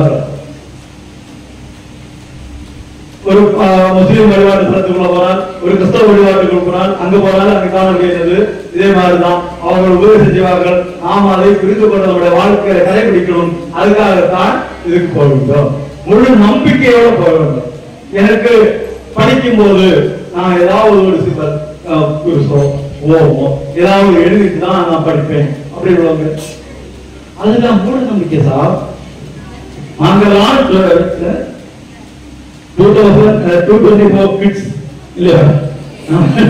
இப்போ 224 இருக்க சார். இப்ப இவங்க எல்லாம் எப்படி எல்லாம் சொன்னாங்க? எப்படிதான் அப்படியெல்லாம் பண்ணக்கூடாது சார். அதெல்லாம் இப்போ 2024 சரி, கிபி 2024 சரி, கிமு 2024 சரி, எல்லா காலத்திலையும் கடவுள் என்கின்ற சக்தி நம்மை அந்த ஒரு விஷயத்தை பொறுக்க வேண்டாம். ஜஸ்ட் சும்மா இருக்கும்போது இந்த 5 விரலையும் பாரு. 5 விரல் பார்த்தீங்களா? 5 விரல் எப்படி இருக்கு? ஒன்னதா இருக்குதா? ஒன்னு தள்ளி சத்தமே இல்லைல்ல? சத்தம் தான் ஒரு மாதிரி தேவ 5 விரலையும் ஒன்னா படுத்து விட்டுருக்காங்க தானே? 5 விரலையும் ஒன்னா படுத்து விட்டுருக்காங்க தானே? சரி ஓகே. தெய்வம் வந்து முன்னாடிட்டான். தெய்வம் கேட்கிட்டா என்ன வர வேணும் கேட்கிட்டா நான் ஒண்ணு என்ன சொல்லி தெய்வமே 5 விரலும் ஒரே மாதிரி இருக்கணும். இது என்னது ஒரு மாதிரி அக்லியா சின்னது பெருசா ஒரே மாதிரி? ஓகே வரோம் தந்தார் தெய்வம் 5 விரலும் தந்தார். நல்ல அழகா இலையில சாப்பாடு எல்லாம் விளங்க வச்சிருக்கு. சாப்பிடுங்க சாப்பிடுங்க. எப்படி வர சாப்பிடுவீங்க? 5 விரல் இப்படி இருந்தா தான் இப்படி அள்ளி இப்படி விருட்டி இப்படி தள்ளி வாய்க்குள்ள போக முடியும். 5 விரல் இருந்தாச்சுன்னா இப்படி வரும்போது என்ன செய்யும்? புரியுதா? இதை டிசைன் செய்த சாதாரண ஒரு விஷயம்.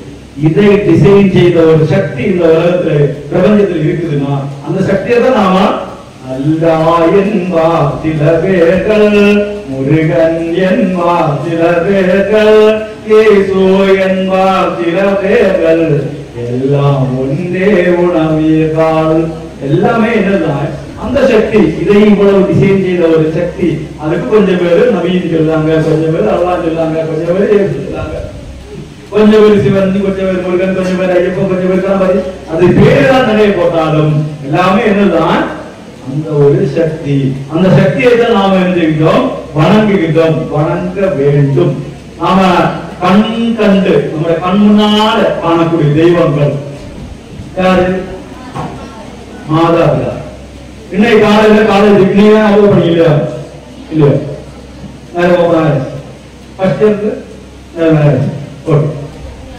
ஃபர்ஸ்ட் இயர் ஓப்பன் ஆனது முதல் நாள் வீட்டுல இருந்து கிளம்பும் போது அப்பா அம்மா காலேஜுக்கு தொழுது, அப்பா ஸ்கூலுக்கு காலேஜுக்கு அப்பான்னு சொல்லிட்டு வந்தேன். 1 2 3 4 5 6 7 8 9 10 பேர் அவன் முழுக்கக்கூடிய இப்படி புரிஞ்சா அதனால இப்படி புரிஞ்சான்.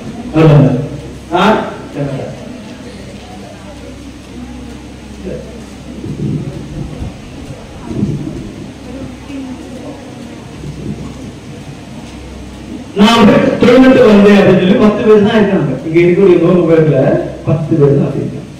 இது உங்களுக்கு எல்லாம் ஏன் சொல்லுங்க?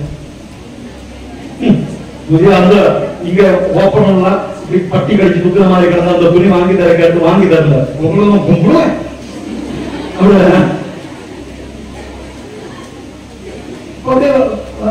மாத்திரத்துல அப்படி போனேன். ஒரு சமயத்துக்கு கொடுக்கலாம் இப்படி வருது பார்த்தேன். இல்ல என்ன ஆச்சு? துணி பட்டியல வருது. துணி பிடித்து போட்டாச்சு காட்டணும். அதான் சரி. குஞ்சி அழகும் கேள்விப்பட்டிருக்கிறாங்க.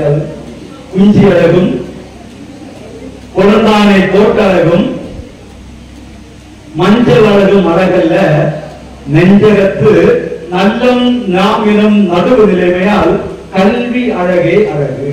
பெண்களுக்கு அழகு தரக்கூடியது எது எது நம்முடைய முன்னவர்கள் சொல்லியிருக்காங்க. குஞ்சி அழகும். குஞ்சினா என்னது? குஞ்சி உங்களுக்கு தெரியாது. ஒரு 90 கிட்ஸுக்கு 70 80 கிட்ஸ் 70 கிட்ஸ் இவங்களுடைய அலங்கார பொருளே குஞ்சி தான். முடி இப்படி நீளமா இருக்கு. என்னது எல்லாருக்கும் யாரு கால இருக்கு அப்படி விட்டாங்க.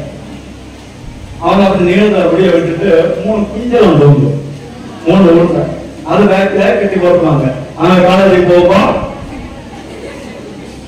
இதை டிசைனா வாங்கி கட்டுவாங்க. குஞ்சி அழகும் எதுக்காக கட்டுறாங்க? அழகாக இருக்க வேண்டும். குஞ்சி அழகும் பொருந்தானை கோட்டழகும் சாரி பாவாடை வீட்டு அழகா வீட்டு அழகா படிச்சு அப்படி அப்படி இந்த அழகும் மஞ்சள் அழகும் 10 கொஞ்சம் உரைச்சு பூசி அழகு கொடுத்தாங்க. இப்பதான் என்ன அதுக்கு வரா முதல்ல பேஸ்ட் சொன்னாங்க தெரியுமா? 7 நாட்கள் உங்கள் முகம் ஆக வேண்டும். வாங்கி 10 70 எங்க இருந்தது எங்களுக்கு கடையில கேஸ் கொடுத்து 1 லட்சம் ரூபாய் நஷ்டம் 5 லட்சம் நஷ்டம் மக்கள் இருக்காங்க. ஒரு காலம் சேர்க்கையாக வராது. இது மஞ்சள் அரைச்சு அதான் உள்ள இருக்கிற கெட்ட அணுக்களை எல்லாம் கொஞ்சம் எடுத்து தூய போடுவோம். மஞ்சள் உடம்பு ஃப்ரெஷ்ஷா இருக்கு. அதுக்காகத்தான் மஞ்சள் பூசாங்க நம்முடைய முன்னவர்கள். நாம அதை இந்த மாதிரி பேசியலா பண்ணி கெட்ட அதை விடுவோம். சில ஆட்கள் பார்த்தாச்சுன்னா கல்யாணத்துக்கு போகும்போது ரொம்ப தெரிஞ்ச பிள்ளையா தான் இருப்பான். கல்யாணத்துக்கு போகும்போது பார்த்தாச்சுன்னா 20,000 ரூபாய் கொடுத்து முகத்தையே மாற்றும். பெயிண்ட் அடிச்சு குட்டி அடிச்சு வச்சு கீச்சு கல்யாணம் பண்ணோட பையனே பார்ப்பாங்க. ஏமாத்துக்காங்க கல்யாணம் பார்க்கணும். வேற வீட்டுல போய் குளிச்சுட்டு வரும்போது எல்லாம் அது 1 மணி நேரம் ஆகும். எதுக்கு சொன்னார்? குஞ்சி அழகும் குழந்தானை கோட்டழகும் மஞ்சள் அழகும் அழகல்ல. இதெல்லாம் அல்ல நமக்கு அழகு. நெஞ்சகத்து நல்லம் யாமனம் நடுவு நிலைமையால் நான் நல்லவள் நான் சரியானவள் என்கின்ற தைரியத்தோட கல்வி அழகு அழகு. என்ன அழகு? அழகு கல்வி அழகு. நீங்க எல்லாம் செயல் காட்ட வேண்டியது கல்விய. நீங்க வந்துருக்கீங்க யூனிவர்சிட்டி கோல்டு மெடல் வாங்கக்கூடியவங்களா? யூனிவர்சிட்டியே தலையில கைவிட்டு உட்கார்ந்துருக்கணும். தேவமாரி காலேஜ்ல 200 பிள்ளைகளுக்கு கோல்டு மெடல் கொடுக்க எல்லாமே என்னது எல்லாருக்கும் கோல்டு மெடல் கொடுக்கறதுங்க அப்படின்னு அவன் தலையில கை வைக்கணும். அப்படி பண்ண முடியாதுதான் என்னது எக்ஸாம்பிள் போமா வேர்ல்ட் ரோட் வாங்க அவ்வளவு வாங்க போவோம் வேர்ல்ட் ரோட் வாங்க. அப்ப அல்லாம நாம என்னென்ன ஸ்டைல் காட்டணும் அந்த ஸ்டைல் எல்லாம் என்ன இல்லை பிள்ளைகளுக்கு ஸ்டைல் கிடையாது, அழகு கிடையாது. அழகு என்பது கல்வி, அறிவு. எப்படி படிக்கணும், என்ன படிக்கணும், எக்ஸாம் எழுதணும். TNPSC group 1, group 2, group 3, group 4, group 7, group 8 exam. எந்த எக்ஸாம் வந்து அட்டெண்ட் பண்ணணும், அட்டெண்ட் பண்ணி எந்த ஒரு வேலையாவது வாங்கணும், அரசாங்க வேலையை வாங்கி அடுத்து நம்மளை படிச்சு இன்கம் மேம்படுத்தி நாட்டை உருவாக்கக்கூடிய பணிகளை நாம் ஒவ்வொருத்தரும் இருக்கணும். அதுக்கான பேசை தரக்கூடிய இடமாக இந்த தேவகுமாரி கல்லூரி நீங்கள் உபயோகப்படுத்த வேண்டும். முதல்ல குரு என்பவர் மகாபாரதத்துல ஒரு குரு சிஷ்யன் உங்களுக்கு தெரியுமா? யாரு? Very good.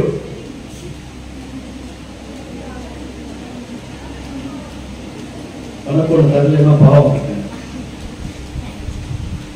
ஏகதெய்வனும் கைதட்டுறது இல்லை, நீங்க வாங்கணும். அதான் வாங்கணும், கைதட்டுறது இல்லை. நாம எழுப்பி வாங்கணும், அதான் முக்கியம். ஏகதெய்வனும் துரோணாச்சாரியரும். ஏகதெய்வன் துரோணர்கிட்ட போய் வித்த படிக்க கேட்பான், அவர் சொல்லிக் கொடுக்கல. இவன் அவரோட மாதிரி சிலை செஞ்சு வச்சு இம்மரத்துக்கு மேலையாக இருந்து இவர் படிக்க பாடலுக்கு அங்க இருந்து பார்த்துட்டு வீட்டுல வந்து அந்த சிலையை குருவாக வணங்கி செஞ்சு பழகி பெரிய ஞானங்களை பெற்றவன். ஒரு ஸ்டெப்ல ஒரு நாய் குறைச்சு எப்படி குறைக்கும்? நாய் எப்படி குறைக்கணும்? பம்பரியன் நாயா இல்ல நாட்டு அந்த மாதிரி சொல்றதுதான். இந்த பவுலுக்கு குறைக்கக்கூடிய ஒரு ஃபிராக்ஷன் ஆஃப் செகண்டுக்குள்ளார ரம்பு அந்த நாய்க்கு வாய்க்குள்ள ஒரு வாய் வந்தா அது மூடும் இல்ல. இந்த வாய் வந்து மூடத்துக்குள்ளார ரம்பு அந்த நாய்க்கு வாய்க்குள்ள போயிருக்குன்னா எவ்வளவு பார்த்து அம்பு இருப்பான். அந்த வித்தை படித்தான் யாரு? இந்த ஏகதேவன் எங்கிருந்து குரு படித்து கொடுக்கிற பார்த்து அவருக்கு பக்கத்துல போவாரு. இந்த நாய்க்கு வாய் எப்படி அம்பு இருக்க பார்த்த உடனே இவர் அங்க வந்து பாப்பாரு, இவன் இருக்கான், இவன் விசாரிப்பாரு. அப்பா வந்து அப்பா வந்து பாப்பாரு, இவன் வச்சிருந்தா நாட்டுக்கு பிரச்சனை. அடுத்த யுத்தம் வரும்போது இவன் எதிரில் போயிருப்பான், நாட்டுக்கு பிரச்சனை. அதான் சரி. இவர் உடனே நீ என்கிட்ட தானே யுத்தம் படிச்ச, அப்ப நீ எனக்கு என்ன தரணும்? குருதர்ஷனை தர வேண்டும் அப்படின்னு கேட்பாரு. தரலாமே, என்ன பண்ணாலும் கேளுங்க குருவே. என்ன கேட்டாரு? வலது கை பெருவிரலை கேட்டாரு. வலது கை பெருவிரலுக்கு என்ன விசேஷம்? நம்ம எழுதுனாலும் என்ன செஞ்சதுனாலும் வலது கை பெருவிரல் என்ன செய்யணும்? வேணும். நம்மளோட சனாதன தர்மப்படி வலது கை இந்த பெருவிரல் வந்து பரமாத்மா, சுண்டு விரல் வந்து ஜீவாத்மா. இந்த விரல் ஆணவம், இது கர்மம், இது மாயை. ஆணவம், கர்மம், மாயை இந்த மூணும் தான் நம்மளை கெடுக்கக்கூடிய விஷயங்கள். ஆனா நாம யாரு கூட தான் இருக்கோம்?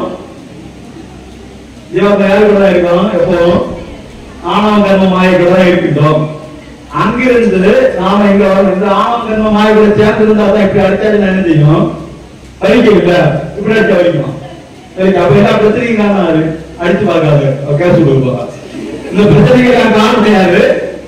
இந்த ஆணவம், கர்மம், மாயை. அதை விட்டுட்டு நாம பணிந்தவர்கள் வாழ்க்கையில் என்ன செய்வார்கள்? உயர்த்தப்படுவார்கள். அப்படிதானே? தங்களை தாழ்த்தி கொண்டவர்கள், பணிந்தவர்கள் வாழ்க்கையில் உயர்வார்கள். புயல் காற்றடிக்குது, கமுகு மரம் நிற்குது, பனை மரம் நிற்குது. பனை மரத்தை காற்றடிச்சா பனை மரம் என்ன செய்யும்? அப்படியே நிற்கும். கமுகு மரம் என்ன செய்யும்? அப்படியே அப்படி பனைவர் அப்படியே நிற்கும். காற்று ரெண்டு சுற்றி சும்மா ஒடிச்சு செய்யும். பணியாதவை ஒழிந்து போகும், பணிபவை நிலையாக நிற்கும். புரிஞ்சுதா? எதுக்கு சொன்னேன்? பணிபவை நிலையாக நிற்கும். அப்போ இவர் தன்னுடைய வெள்ளை வெட்டி கொடுத்தாங்க ரட்சணையாக, பணிந்தான். அவருக்கு நல்ல ஒரு இடம் வாழ்க்கையில கிடைச்சிருக்காங்க. அப்போ குரு, நமக்கு குருன்னா என்ன அர்த்தம்? குருன்னா என்ன அர்த்தம்? சாம் சொல்லுங்க. அதான் நீங்க சொல்லுங்க போது சொல்லுங்க. இதை எடுங்க மயக்கா சொல்லுங்க. இருட்டை நீக்குவார். இருட்டுனா எங்க? முதல்ல எங்க இருக்கக்கூடியது தானே? உள்ளது தான் இருட்டுதான். நம்ம உள்ள இருக்கிறதுதான் இருட்டுதான். அதை நீக்கக்கூடியவர். அறிவின்மை என்கின்ற இருளை நீக்கி அஜ்ஞான திமிராந்தஸ்ய ஞானாஞ்ஞ சராகயா சக்ஷுரும்மீரிதம் ஏன தஸ்மை ஸ்ரீ குருவே நமக. அறிவின்மையாகிய திமிர கண்ணை பாதிச்சு அறிவில்லாம இருக்கோம். அந்த அழுக்கை நீக்கி நமக்கு ஞானத்தை தரக்கூடிய சலாகையாக இருக்கக்கூடியவர் குரு. குரு பிரம்மா, குரு விஷ்ணு, குரு தேவோ மகேஸ்வரா. குரு தான் தெய்வம். அப்ப நாம் எல்லாரும் நினைக்கணும், குருவை வணங்க வேண்டும். காலையில் மாதாவை வணங்க வேண்டும். மாதாவையும் பிதாவையும் கண்கண்ட தெய்வமாக வணங்க வேண்டும். இங்க வந்தாச்சுன்னா குருவை வணங்க வேண்டும். வணங்கலாம் இருந்தாலே அப்படின்னா குருவுக்கு அவ்வளவு மரியாதை உண்டு. சமுதாயம், நம்முடைய சாஸ்திரம், நம்முடைய பண்பாடு, நம்முடைய கலாச்சாரம் குருவுக்கு அவ்வளவு உயர்வான இடத்தை தந்திருக்கின்றது. அதனால குருவை வணங்க வேண்டும். அப்ப நான் இவ்வளவு நேரம் என்ன சொன்னேன், ஒரு ரீகலெக்ட் பண்ணுவோம். பரவல் உண்டு, அது கொஞ்சம் பாதியில தான் சொன்னேன். காலத்தை வந்ததையும் தொடங்கி இல்ல, அது முன்பே தான் சொல்லுவாங்க. ஆபரணம், பெண்ணுக்கான அணிகலன்கள் எல்லாம் அச்சம், நாணம், மடம், வைப்பு. நாம் வைப்போமா? இதெல்லாம் இந்த ஆவணங்கள் அணிவோமா? வேண்டாமா? அணியணும். இந்த ஆவணங்கள் நீங்க அணியும். அச்சம், அடுத்தவங்க நம்ம குற்றம் சொல்லக்கூடிய வாழ்க்கை வாழணுமா? தந்தை மகள் காலத்தின் உதவி அவையற்று முந்தியிருப்ப செயல். திருப்பி மகள் தந்தை காற்று உதவி இவன் தந்தை எண்ணாற்றன் கொள் எனும் சொல். நாம திருப்பி அப்பாவுக்கு கொடுக்கக்கூடிய உதவி என்ன தெரியுமா? இந்த புள்ள என்ன மாதிரி இருந்தா பதில் சொல்லுது அப்பா அப்படின்னு கை போய்க்கணும். இருக்குதாரு அப்படின்னு சொல்லாது, சொல்ல வைக்க கூடாது. புரியுதா? அதுதான் அதுதான் அந்த மாதிரி செயலுக்கு அச்சப்பட வேண்டும், காணப்பட வேண்டும், அறிவு வளர்த்து கொள்ள வேண்டும், நல்ல பிள்ளைகளாக. ஏன்னா ஒவ்வொரு பெண்களும் இந்த நாட்டுக்கு முக்கியமான ஆட்கள். இனி இப்போ டிஎன்பிஎஸ்சி எக்ஸாம் முடிஞ்சது. ஒரு எக்ஸாம் போயிருந்தேன், ஒரு காலேஜ் சென்டர்ல போயிருந்தேன். அத்தனையும் பெண்கள். மருந்து கூட பையன் மாறுங்க, 3 பையன் மாறுறது ஆப்ஷன், மருந்து உதவி மாட்டேன். அப்படி பெண்கள் தான் எல்லா இடத்துல வாங்க. அப்ப பெண்கள் எப்படி இருக்கணும்? பெண்களுக்கு தனி சக்தி உண்டு, நிறைய பொறுமை, அது கொள்ள வேண்டிய சக்தி உண்டு. ஆனா பொறுமை இல்லாதது யாருக்கிட்ட தான் இருக்கு. உங்களோட பொறுமை, இந்த மடமை, பயிர்ப்பு, அச்சம், நாணம் எல்லாத்தையும் வச்சு இந்த கல்லூரியில் இருந்து முடித்து போகும் பொழுது 3 வருஷம் முடிஞ்சு அடுத்து எம்எஸ்சி எம்ஏ படிச்சு 5 வருஷம் முடிஞ்சு வாழ்க்கையை பேஸ் பண்ணும்போது நல்ல பிள்ளைகளாக, நல்ல ஒரு எதிர்காலம் உள்ளவர்களாக நீங்க மாறணும். அதுக்கு எல்லாம் உள்ள இறைவன் சக்தி தரட்டும் என்று வேண்டிக் கொண்டு இப்போ ஒரு 5 நிமிஷம் ஒரு மெடிடேஷன், சின்ன மெடிடேஷன் செய்யலாமா? மெடிடேஷன் செய்யணும்னா நாடில கைட்டு கொடுத்துட்டு கூடாது, நிமிர்ந்து உட்காரணும். இருக்கக்கூடிய சீட்ல நிமிர்ந்து உட்காரணும். நான் சொல்லுறத ஒபே பண்ணணும், அது முக்கியம். நான் என்ன சொல்லுறனோ அதை கேட்டு செய்யணும். நீங்க இருக்கக்கூடிய உங்க கல்லூரி, உங்க கல்லூரியுடைய ஆரோக்கியம், உங்க கல்லூரி சகாக்கள் கூட நீங்க இருக்கீங்க. தைரியமாக ஒரு 5 நிமிஷம் நாம இந்த உலகத்துல வாழ்ந்து கொண்டிருக்கிறோம். நாம வாழ்வதற்கு நமக்கு உதவி செய்யக்கூடியது யாரெல்லாம்? இந்திரியங்கள். இந்திரியங்கள்னா என்ன? இந்திரியங்கள் எத்தனை உண்டு? 5. அதெல்லாம் காற்று, நிலம், நெருப்பு, மரம், தீ. இதெல்லாம் இந்திரியம். அது பூதங்கள். நிலம், நேர், நெருப்பு, காற்று, ஆகாயம், பஞ்ச பூதங்கள், பஞ்ச இந்திரியங்கள். கண் யாரு? யாரு எழுது? கண்ணு சொன்னவங்க யாரு?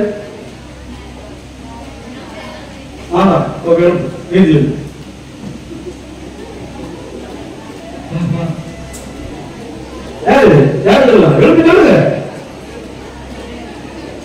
இவ்வளவு பேசுறதுக்கும் தைரியம் வருதியா? மெய், வாய், கண், மூக்கு, செவி. கண், காது, மூக்கு, இந்த 5 தான் என்னது?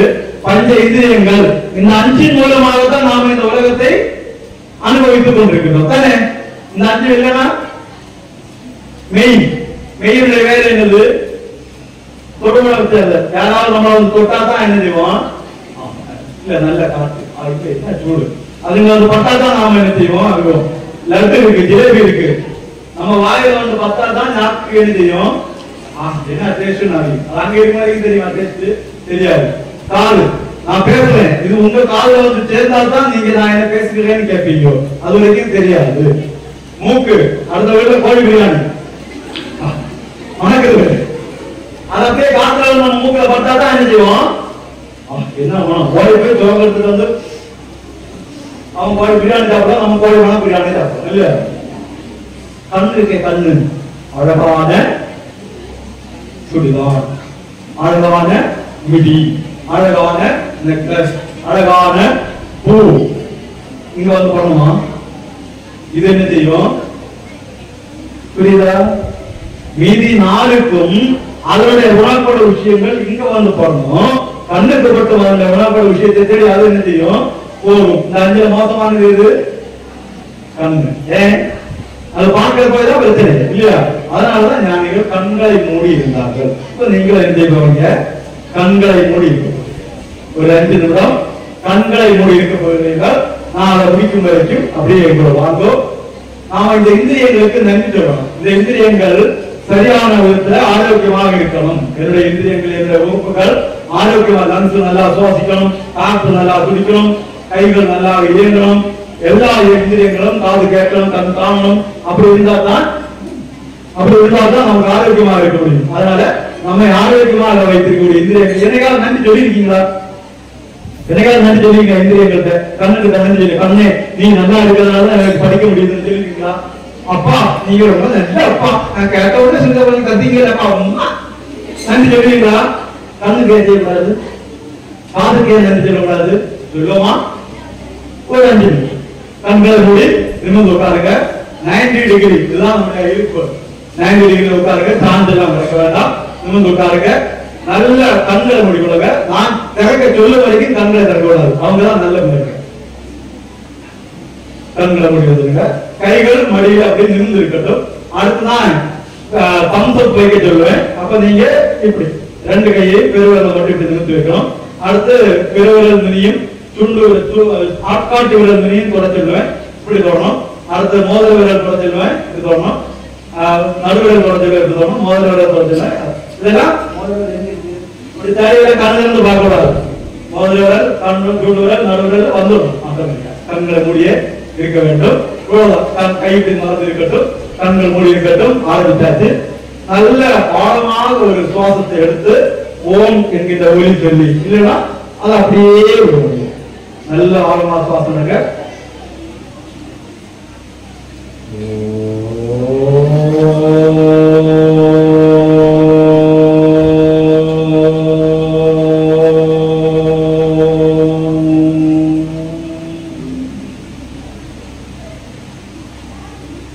கண்கள் மூடி இருக்கட்டும்.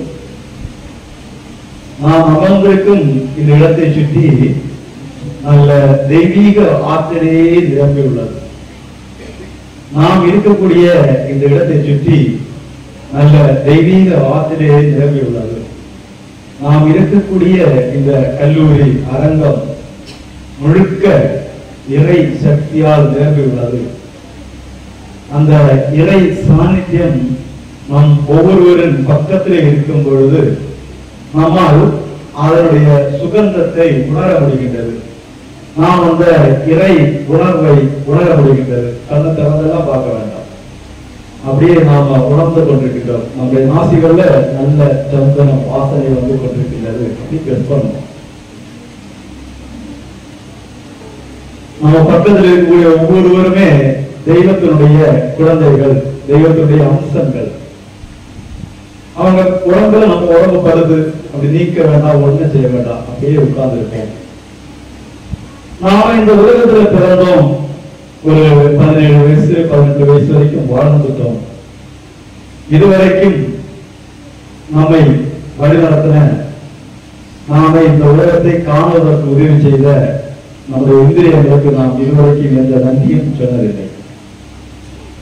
அதை நினைத்து கூட பார்ப்பதில்லை. ஆஹா, எங்க கண் எவ்வளவு அழகாக இருக்கின்றது என்று நாம் சொல்வோம், நினைத்து பார்த்திருக்கோம். ஆனால் எங்க கண் நன்றாக தெரிகின்றது, நான் படிக்கிறதுக்கு உதவுகின்றது.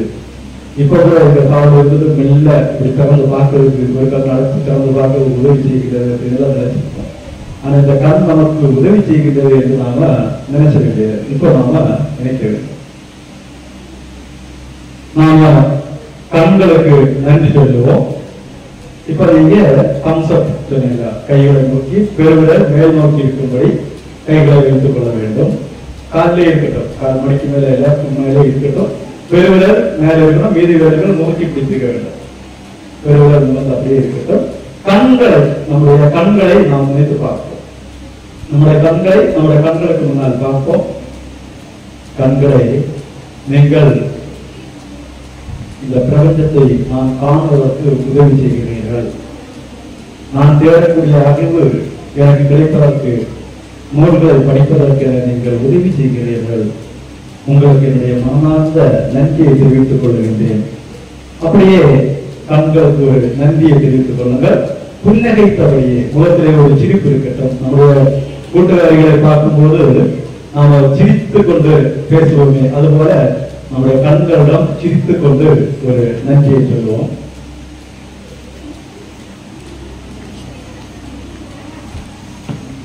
இப்போ கை சுண்டு விரல், ஆள்காட்டு விரலும் பெருவிரலை சேர்த்து வைத்துக் கொள்ளுங்கள். மடியில கை எப்படி நடந்திருக்கட்டும். இப்போ நம்முடைய உடம்பு நெய், இந்த உடம்பு தான் நாம எல்லா விஷயங்கள் செய்வதற்கும் உதவி செய்கின்றது. நம்மளை நடப்பதற்கு, ஓடுவதற்கு, இருப்பதற்கு எல்லாருக்கும் உதவி செய்கின்றது. உடம்பை நம்முடைய கண் முன்னால் நிறுத்தி பார்ப்போம். நம் முன்னால நம்முடைய உடம்பு அப்படியே தெரிகின்றது. நமக்கு தெரியுதுதான் நம்முடைய உடம்பு, அது தெரிகின்றது. நாம உடம்பு இத்தனை காலம் நாம் வளர்ந்ததிலே பல உணர்ச்சிகளை அறிவதற்கும், குளிர், வெப்பம், இன்பம், துன்பம் இவற்றை உணர்வதற்கும், இந்த பிரபஞ்சத்தோடு இணைந்துதான் பழகுவதற்கும் எனக்கு நீ உதவி செய்கின்றாய். உனக்கு என்னுடைய மகிழ்ச்சிகளை தெரிவித்துக் கொள்கின்றேன். சிரித்தபடி முகத்தில் சிரிப்பு அர்த்தம். ஒரு பின்னகையோடு அந்த உடம்புக்கு நன்றியை சொல்லுவோம். இப்போ ஆட்காட்டு விரலை விட்டுட்டு நடுவிரல் பெருவிரல் துணியை தொட்டு வைத்துக் கொண்டு நம்முடைய மூக்கு நமக்கு சுவாசத்தை தருகின்றது. மூக்கின் மூலமாகத்தான் நாம் சுவாசித்து உயிர் வாழ்கிறோம். இந்த பிரபஞ்சத்திலிருந்து பிராணவாயுவை நம்ம உடம்புக்குள்ளாரே தருவதற்கு உதவி செய்யக்கூடிய நம்முடைய மூக்கு மட்டுமல்ல, இந்த பிரபஞ்சத்துடைய சுகந்தங்களை நமக்கு தருவதும், நாற்றங்களை நமக்கு உணர்த்துவதும் மூக்கு. அந்த மூக்குக்கு நம்முடைய மூக்கை நம்முடைய கண் முன்னால் நிறுத்தி அதற்கு ஒரு நன்றி தெரிவித்துக் கொள்வோம். சித்தபடி சந்தோஷமாக நன்றி தெரிவித்துக் கொள்வோம். அடுத்து மோதிர விரலை தொட்டுக்கொண்டு நம்முடைய நாக்கு நமக்கு சுவை அறிய காரணமாக இருக்கின்றது. இந்த உலகத்தில் நாம் உண்ணக்கூடிய உணவுகள், அதனுடைய சுவைகள், நம்முடைய வார்த்தைகள், அவர்களுடைய நம்ம இனிமையான வார்த்தைகளை இனிய உணவாக இன்னாத கூட கறி இருப்ப காய்கறம் என்று நாடிகள் சொல்லி இருக்கின்றார்கள். இனிமையான வார்த்தைகளை பேச வைப்பது நம்முடைய நாக்கு. அந்த நாக்குக்கு நாம் நன்றி சொல்லிக் கொள்வோம். கண்கள் முன்னால் நம்முடைய நாக்கை நிறுத்தி அதை பார்த்து நம்முடைய நன்றிகளை தெரிவித்துக் கொள்வோம். இப்பொழுது நம்முடைய கடைசி விரல், சின்ன விரலும் பெருவிரலும் தொட்டுக்கொண்டு நம்முடைய காதுதான் நமக்கு இந்த உலகத்தினுடைய விஷயங்களை எல்லாம் கேட்க செய்கின்றது. சத்தங்களை கேட்டு உணரச் செய்கின்றது. காதால் நாம் பல விஷயங்களை கேட்கின்றோம், உணர்கின்றோம். அந்த காதுக்கு நாம் நன்றியை தெரிவிப்போம். காதை நம்முடைய முன்னால் பார்த்து காதுக்கு ஒரு நன்றியை தெரிவித்துக் கொள்வோம். இப்போதான நம்முடைய பஞ்ச இந்திரியங்களுக்கும் நன்றி தெரிவித்துக் கொண்டிருக்கின்றோம். இந்த பஞ்ச இந்திரியங்களும் ஆப்யாயந்து மமாங்காரி வாக் பிராண சக்ஷுகு ஸ்ரோத்ர மதோபலம் இந்திரியாணி ச சர்வாணி மாகம் பிரம்ம நிராகுரியா மாமா பிரம்ம நிராகர அனிராகரணமஸ்து அனிராகரணமே அஸ்து ததாத்மனி நிரதேய. அப்படி மந்திரம் சொல்லும். நம்முடைய உடம்பு, காது, கண்கள் எல்லாம் ஆரோக்கியமாக இருக்கட்டும், சரியாக வேலை செய்யட்டும், அவை சரியாக இயங்கட்டும் என்று பிரார்த்தனை செய்கிறோம். கண்கள் மூடிய இருக்கட்டும். நம்முடைய நாம் இருக்கக்கூடிய இடத்தில் இருக்கக்கூடிய எல்லாம் தேவதைகள், தெய்வத்தினுடைய அம்சங்கள் அனைவரோடு சேர்ந்து நாம் இருந்து கொண்டிருக்கின்றோம். இந்த இடமே புனிதமாக இருக்கின்றது. அந்த புனிதமான இடத்திலே இறைவனுடைய வழியிலே நாம் இருந்து கொண்டிருக்கின்றோம் என்கிற சிந்தனையோடு மறுபடியும் ஒரு தடவை நல்ல ஆழமாக மூச்சு வாங்கி ஒரு ஓம் சொல்லி விடுவோம். கண்கள் கண்டு விடாது.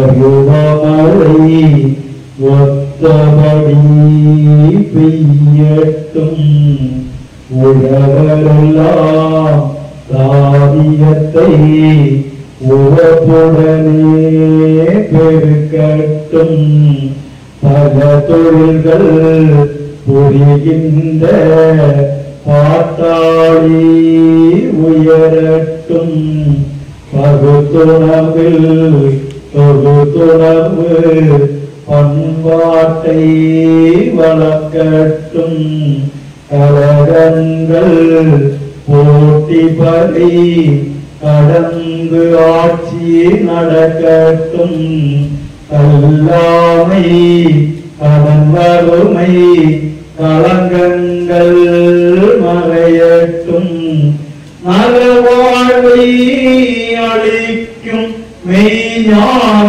ஒளி வீசட்டும் நம் கடமை அறவாழ்வின் நாட்டத்தே செழிக்கட்டும் நம் கடமை அறவாழ்வின் நாட்டத்தே செழிக்கட்டும் நம் கடமை அறவாழ்வின் நாட்டத்தே செழிக்கட்டும் வாழ்க வையகம் வாழ்க வளமுடன்.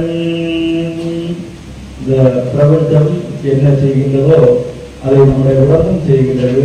பிரபஞ்சத்திலே பஞ்சபூதங்கள் இருப்பது போல உடம்புடைய பஞ்ச இந்திரியங்கள் இருக்கின்றது. இந்த பஞ்ச இந்திரியங்களுக்கும் நாம் மனமாற நன்றி தெரிவித்திருக்கின்றோம்.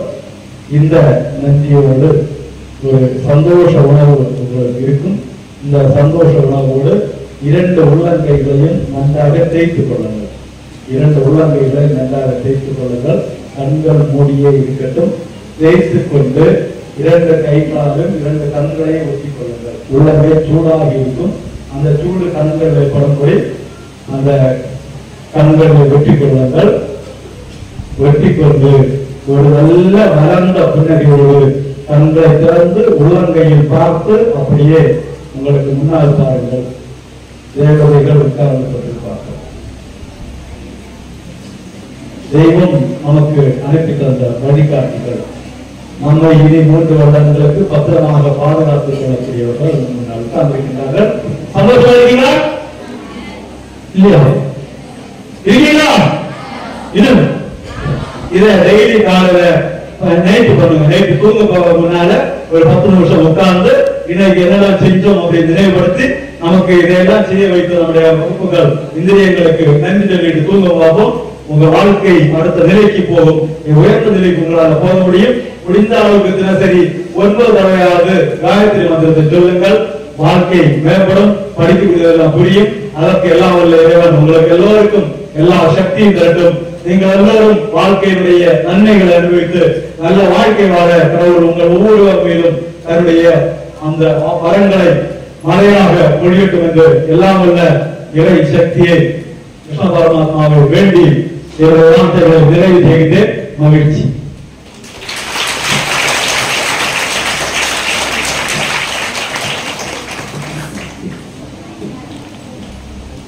Now I invite Adakshini of 3rd semester for one of them.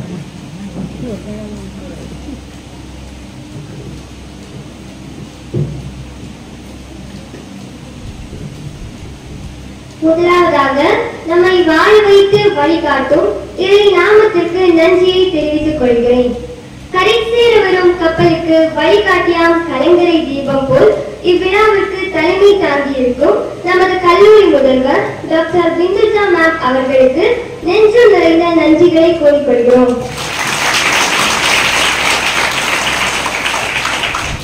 தென்றலின் தாலாட்டில் மிதந்து வரும் தங்கத்தட்டாம் வெண்ணிலாவை போல் இவ்விழாவிற்கு வருகை புரிந்திருக்கும் வித்யா ஜோதி அருள்நிதி மேற்கோடு என் ஹரிஷ் அவர்களுக்கு நெஞ்சம் நிறைந்த நன்றிகளை கூறிக்கொள்கிறோம். அன்னாருக்கு நன்றி தெரிவிக்கும் விதமாய் ஒரு சிறிய பரிசு இதோ. பரிசினை வழங்க கல்லூரி முதல்வர் அவர்களை அழைக்கிறோம்.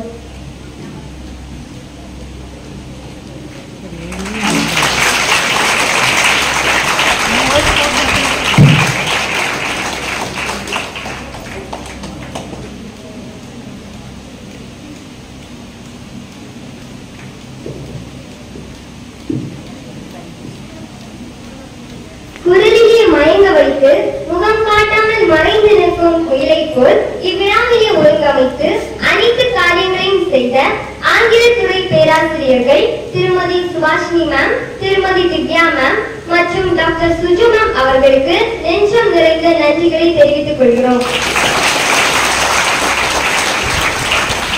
காலை என்ன மாலை என்ன கண்ணொளி கதிரவன் கடமைதனை செய்தது போல் இவ்விழாவிற்கு வருகை தந்த அனைத்து பேராசிரியர்களுக்கும் நன்றியை தெரிவித்துக் கொள்கிறோம். பூக்கள் நிறைந்த மலர்ச்சோலையில் குழுமி இருக்கும் பொன்வண்டுகளைப் போல் இவ்விழாவில் அமர்ந்திருக்கும் மாணவிகள் ஒவ்வொருவருக்கும் நன்றியை தெரிவித்துக் கொள்கிறோம். மேலும் யாருக்காவது நன்றி கூற விடுபட்டிருந்தால் அவர்களுக்கும் நன்றி கூறி என் நன்றியை முடிக்கிறேன்.